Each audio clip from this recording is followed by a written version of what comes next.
বেণীমাধব, বেণীমাধব, তোমার বাড়ি যাব। বেণীমাধব, তুমি কি আর আমার কথা ভাবো? বেণীমাধব, মোহনবাসী তমাল তরুমূলে বাজিয়েছিলে, তখন আমি মালতী স্কুলে।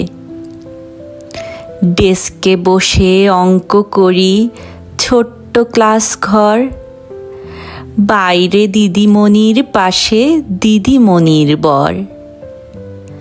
আমি তখন নবম শ্রেণী, আমি তখন শাড়ি, আলাপ হলো বেণীমাধব সুলেখাদের বাড়ি। বেণীমাধব, বেণীমাধব, লেখাপড়ায় ভালো, শহর থেকে বেড়াতে এলে আমার রং কালো। তোমায় দেখে এক দৌড়ে পালিয়ে গেছি ঘরে। বেণীমাধব, আমার বাবা দোকানে কাজ করে। কুঞ্জে অলি গুঞ্জে তবু ফুটেছে মঞ্জরি, সন্ধেবেলা পড়তে বসে অঙ্কে ভুল করি। আমি তখন নবম শ্রেণী, আমি তখন 16, ব্রিজের ধারে বেণীমাধব লুকিয়ে দেখা হলো। বেণীমাধব, বেণীমাধব, এতদিনের পরে সত্যি বলো, সেসব কথা এখনো মনে পড়ে? সেসব কথা বলেছ তুমি তোমার প্রেমিকাকে?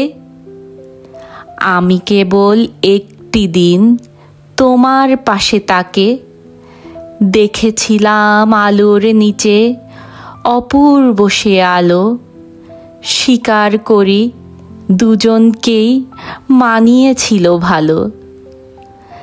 জুড়িয়ে দিলে চোখ আমার, পুড়িয়ে দিলে চোখ।